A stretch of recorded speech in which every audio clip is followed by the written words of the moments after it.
All right. Good morning, everybody. Welcome to the Countless Vlogcast, episode 25. I'm here with Entrepreneur Kenneth Wilson. How are you, Kenneth? Good. How are you doing, Justin? So tell us about your business, the name of your business, what it's about, and a little about yourself. Sure. So, like I said, my name's Kenneth Wilson. I run a national financial planning practice through Northwestern Mutual. And I was born and raised in New Jersey. I've also lived in Florida, California. But yeah, that's my business. I help people make good decisions with their money. So how long have you been doing this business, and what inspired you to start? So I've been in the business for about a year now, still kind of ramping things up and getting it to grow. But what inspired me to come into the business was actually originally had no idea that I wanted to do financial planning, right? I was going to school for mechanical engineering. I was at my dream school, University of Southern California. And towards the end of that year, I realized that I couldn't afford to go back to school there because it was just way too expensive. I had scholarships, I had financial aid, and I still couldn't take out enough loans to go back. So that experience, afterwards, I ended up having to transfer over to Montclair State and finish there. That transition, that experience really made me realize that I want my job to be helping people avoid that same thing where, in all senses, you've earned your way into that position or to reach whatever goal, but money is the limiting factor. I feel like that should never happen. So that's really what inspired me to come into the business. And now that I'm in it, I'm even more inspired because I realize how little there is that people really know about finances, right? There's a lack of understanding around it. People don't have the conversation because it's awkward or it's taboo or whatever it is. And that really hurts a lot of communities. So I am even more passionate about it now. So when you get a client, what are some of the questions they ask you, or how do you help them exactly with the finances? Sure. So when I first start off with a client, I really just start off by talking to them about, what are their goals that they are looking to achieve, right? So where do you see yourself in 3, 5, 10, 30 years down the line? And then we also talk about what are you doing now? So what kind of strategies are you using around things like saving, planning, investing, all that kind of stuff, and get a good picture of where you're at now. And then I'll go back to my team and put together a plan for you that basically will tell you, one, what are the things that you're doing really well right now? Obviously, we're not trying to rock the boat or mess those things up. We just, encourage those. But if there are some areas where you could make some small tweaks or adjustments, you might be able to get better efficiencies or returns. So we'll look at that. And then we might find gaps, right? So you might be completely missing something or just haven't started something because you didn't know about it. We look at filling those gaps in the best way possible. So based on wherever you're trying to head and where you're at. It's a great business. So what's been the feedback so far in like the 1 year you've been an entrepreneur in your business? It's been awesome, actually. Especially, so obviously you don't expect a global pandemic and a market crash in your first year in a financial services business. But going through it and having this experience through all of this has been really crazy because I've been able to see, how my clients have been able to react because they had a plan in place already, right? Or they've been able to have like a lot of peace of mind going into it because they know, okay, I've already set up certain things and parameters to make sure that I'm good through all of this. And even meeting with new people, right? They're going through a lot of uncertainty and scared times right now. But having a plan can ease that, and moving forward, they know that next time something like this happens, they'll be prepared. So I think it's been awesome, even for me, to just increase my conviction about helping people and making sure that they understand these things because it really does change lives. So I'm loving it. So you said finances is like really taboo to talk about too. So what is some of the challenges you face with clients on a daily basis, or like when they talk to you? Is like, I know it's like maybe like a lot of fear probably, but what are some of the other challenges you may face and like talking to them about this? Yeah, so there's a lot of it takes a second and a little bit to get people out of their comfort zone, right? And to really get them to open up about their finances. And so a lot of times people will think that my job is all like crunching numbers and push on my glasses and that's what I'm doing for my whole day, right? But really we're more like financial therapists kind of thing, where we're here to talk to you and really get you to open up, right? Find out why you feel the way you feel about money, right? Find out why you want to go do all these great things. And that's how we can help you really get to the bottom of those things. So getting people to open up is difficult sometimes, as well as just the fact that, a lot of times people they don't know what they don't know, right? So because there's a lot of misinformation out there, whether it's online, people like just do their own research, right? And they can find whatever they want. People can say anything on the internet. It's hard sometimes to get over that hurdle of misinformation or misunderstandings. So we have to do a really good job at educating people and just showing them through the numbers and walking them through things. And I guess one of the struggles in our business is that it's a very delayed business. So we call it like a 60 to 90 day business, because when we start working with someone, we don't actually see any profits or like things happening with them for another month or 2 or 3, right? So that can be difficult to like mentally get through, because you're putting in all this work with this person, and then you're not seeing for months. But at the end of the day, it's a long-term game. That's what I'm here for. I'm here to be with my clients from day one through like life changes, right? Whether they're having kids, changing jobs, getting a new house, moving. All those times are all things that are going to affect your financial plan. I'm meant to be here for those times, right? So that's what I do. And those challenges come with it, but part of the game. So talk about the positives too. Like I like to talk about both sides of it too. There's always like the challenge. What about the good side of like your business? Definitely. I mean, one of my favorite parts of my job is that, my job literally is to always be meeting new people, right? So I love that. And the fact that I get to work with so many different types of people, right? Like I work with everyone from doctors and engineers and stuff like that, people in the arts, right? I work with a lot of people in just like music, acting and stuff like that. So I just love getting to talk to new people. So that's really cool. I've gotten to see and hear about so many different experiences and walks of life. I also have learned so much, right? So I grew up always having a planning mindset. I was always someone who like, I want to have a goal and then I'm going to figure out how I'm going to get to that goal, right? So planning has always been kind of naturally came to me. And even though I felt like that and I was into finances, I came into this job and still had to learn so much to get to the point where I'm at today. So that really just blew my mind, because I was like, even people who are interested in this stuff, even people who have done their own research, still only are scratching the surface, right? So I think that wealth of knowledge has been something that's been super valuable for me. And I just love that I get a crazy amount of opportunity, right? So like I'm running my own business. I'm able to, make my own schedule. And even though I know it's like a lot of upfront work where I have to put in the hours now, at the end of the day, like I'm afforded a lot of flexibility because of it. So I love that. That's great. So when you first started, who was your audience, your target audience, and who to now?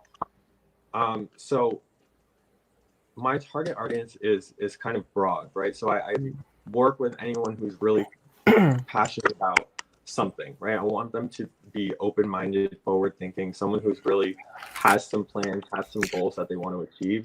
Those are the people who we can really work best with, because they have something that they want to get to, right? And so we have kind of a way that we can work towards that. I work with a lot of, like I said, people, doctors, engineers, people in the medical fields. Business owners are a big part of my clientele. And so right now, especially with everything going on, I've made sure that I want to focus on a few different areas. So it's going to be Black-owned businesses, Black families, right? People of color, and the LGBT community, right? Because these are areas where, in the financial services industry, it's dominated by a lot of straight white men, right? Just cisgendered white men, which is, just how it's always been. And so what happens is that people tend to get neglected because of that, right? Those white men are going to reach out to people who look like them and have similar experiences with them. So my target audience is, the people who are missed from that, any underrepresented community that hasn't typically had access to similar information. Okay, great. So talk about some of your goals for present time with the quarantine going on and like all this time you have to like build your business. What's some of your goals presently? Right now, I'm really focusing on trying to grow my business and reach out to as many people as possible. I'm focusing a lot right now on Black-owned businesses, because obviously there's a lot of businesses that are struggling right now, right? And Black-owned businesses are oftentimes hit the hardest in situations like this. And so I want to be able to help them know that, one, there are resources available to them to be able to take advantage of and utilize in times like this. But two, going forward, like, you should have a plan for when things like this happen to really make sure that you can get past it, right? But the other part of that is that um, the generational wealth part, right? So there's a lack of historical generational wealth in the Black community just because of lack of information and all that stuff. So I'm really trying to spread that awareness of in the Black community, there's um, not as much understanding of how to pass on generational wealth, or even when there's a successful Black business owner, there's not a succession plan for that business, right? How am I going to pass this business on to the next generation, right? So those types of things are things that I really want to focus on and hammer in and try and have some positive impact. That's where I really want positive impact. Okay, great. So, how have you grown with your business then, like your as person, and how have you grown in the last year and overall since like you graduated and all that, and to like now? It's been really crazy. So, in the time since I left school, one, I've learned so much about finances and personal finance and all that stuff, of course, right? And the government and how our whole financial system works, all of that. But I've actually grown so much as a person too, just by having to talk to people about, what are their life's goals? What are they trying to achieve in life? It really kind of opens your perspective of like, you know, what you've been trying to do this whole time and why and all that stuff. And so it's really cool to look into your own understanding of things in that way. And I've also just been able to use a lot of the time in quarantine to explore different hobbies, right? So I've been able to like ride my motorcycle a lot more. I bought a sewing machine just so I could like start making stuff, right? I do a lot more of my music stuff because I'm just not having to commute anymore, right? And I worked throughout the entire quarantine because I can do my entire business from home. But by cutting out that commute and everything, I've been able to use so much more time, and it's been really great. So yeah, it's been a lot of personal growth in just a lot of areas, and I really appreciate the business for that because I guess the type of people who come into our business is very like they're very A-type personalities, right? Because we have to be talking to people all the time. We have to be pretty assertive because really we're trying to push people to help them to do what's best for themselves, right? And a lot of times people don't act in their own best self-interest, right? There's a lot of like just like self-harm or self-detrimental activities that people do. So learning how to talk to people and help them to understand in the way that's best for them has been something that's helped me in my personal relationships as well because I'm able to communicate that a lot better. Wow, that's great. So, where you want to see yourself in about 3 months from now, 6 months from now? Yeah, well, I'd like to see myself, hitting some of. We have like a lot of internal goals that we try to achieve in terms of number of clients we want to get, right? Amount of revenue to produce, all that kind of stuff.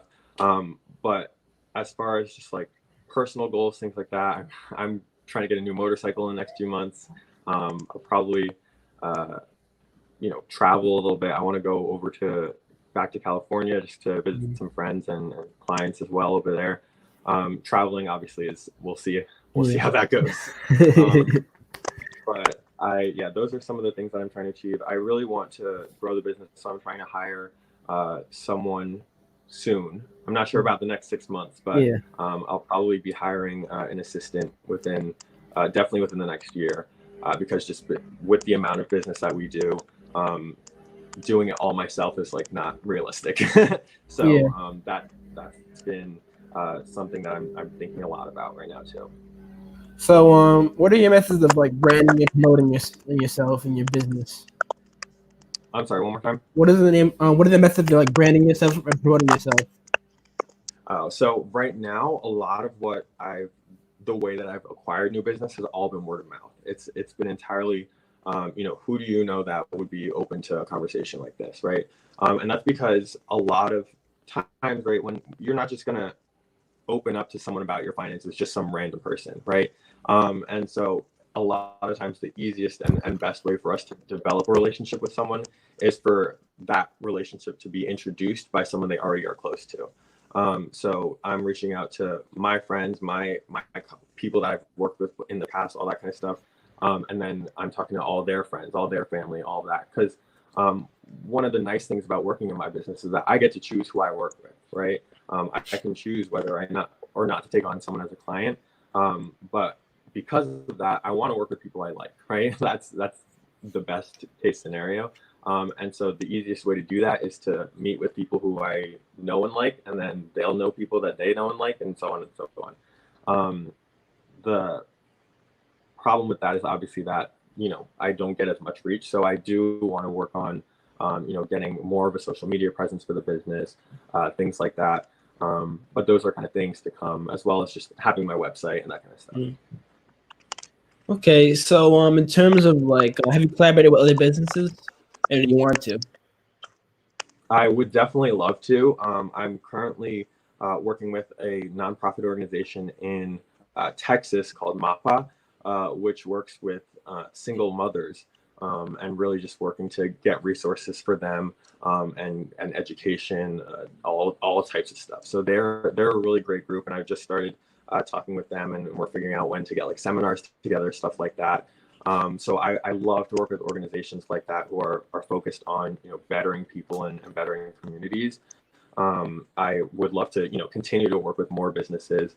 I work with businesses as clients a lot, but I do like to have that partnership side where if you're like a CPA, like a tax person or an attorney or something like that, where we have kind of a good mutual relationship where my clients oftentimes need some type of legal advice, right? Whether they're making wills or they're going through some type of divorce, or they want to start a trust or something like that. That's all lawyer stuff, right? So I would love to have a relationship with a lawyer who we can go back and forth and share clients. The same thing with CPAs, where if one of my clients needs someone to do their taxes for this year, I would love to have that type of relationship. So currently on the lookout for that. Yeah, that's great. So, in terms of like black businesses, how do we protect each other and support each other like more? If not financially, how else do we like helping each other like grow and like protect each other? Yeah. Well, aside from putting our dollar towards black businesses, it really has to come from all of us like joining together and really seeing that we're outside of just monetary, right? So whether it's spreading the word, giving people referrals to help share other businesses, right, and showing other people, but also just having a conversation with even people who aren't of color, right, and just making sure that they understand like there are other businesses out there than just the big name, whatever, right? The other thing I think is kind of a stigma around black-owned businesses is that they're not necessarily the same quality or up to the same standards, which I think is harmful to the community overall. But I think that it's something that needs to be changed as a mindset, because I think that a lot of times even black people will say that, right? Like, oh, I want to get something that's quality or whatever, and it's like we need to be holding ourselves to a higher standard, and we need to be understanding and putting out a different image than that. So I think it's in a lot of different directions. But yeah, there's a lot for us to do. There's a lot of work to be done, and I think that generational wealth and continuing to grow a business outside of just your own person, right? So when you grow a business, obviously you want to be very successful. You want to like what's going to happen to this business when time's gone. And for some people, they take pride in the fact that like they're the whole business and that's what's keeping it alive. But in terms of planning and passing that wealth on to the next generation or to a new owner or something, it doesn't work that way, right? If you run everything. So I think helping people to understand that and to expand in that way can really help overall. Okay, great. So I know you got to go in a few minutes, but final couple questions. What are some ways you could finance businesses, and also where people find you at? Final two questions. Like the first one is how do we finance businesses? For beginners out there, and I'll drop your website and social media after that. Sure. So, financing businesses is is a complicated thing because there are so many different types of businesses, right? It depends on how you're incorporated, whether you're an LLC, S corp, C corp, whatever. And then it's also what are you trying to achieve, right? How much are you trying to raise in terms of capital? And a lot of times, people think that they need a ton of capital to get started, and they don't. And so they're afraid to get started because they think that the capital commitment is too much, right? So I think that the first step is really to get started and to do your research beforehand, right? Really make sure that you understand the laws in your area, so in this case, New Jersey, and make sure you understand um, how the money is going to be coming in and how you can use it, right? So whether it's angel investors, whether it's just regular investors and you're just trying to get stocks, or things like that. Like there's so many different ways to do it. It's really on a case by case basis. So as a financial advisor, we don't um, give advice kind of like broad. We make sure that we have a full understanding of what your situation is, where you're heading. Otherwise, it's malpractice, right? Like I can't give that type of advice, but definitely reach out and we can talk more about it for sure.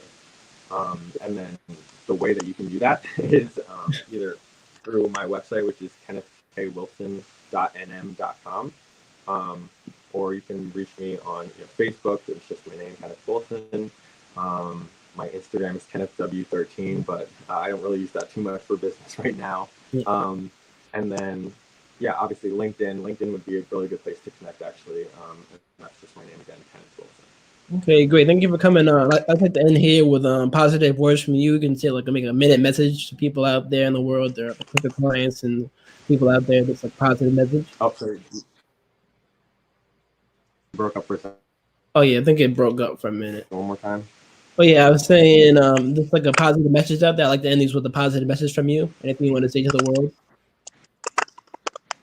world? Really just, don't be afraid to have the conversation, right? Everybody, whether you think that you're making not enough money or too much money, or you think you're all set, right? Like reach out and have the conversation about your finances and about your financial plan. And make sure you're doing it with a good company that has good financial strength ratings, that is a strong, like respectable company, and really get some second eyes on those places because you don't know what you don't know, right? And so even though you might feel like you don't make enough money or whatever it is, everyone should be doing some type of planning, whether it's, how do I get to the point where I'm making enough money to do good planning, or is it, I have so much money that I don't know what to do with it, so I need to be efficient with my dollars. There's so many different situations where planning makes sense. You just have to have the conversation. So I think that's the first step, and that's what I want to encourage everybody to do, because it can really change lives, and I've seen it even in my short time in the business. Yeah. Well, congratulations on your business. I wish you well and growth. And thank you for coming on to the blogcast and talking about your business. All right, guys. It's been the Kenneth Blogcast, episode 25, with my guest, Kenneth Wilson. Thank you for coming on. Thanks a lot. All right. Have a good day. You too.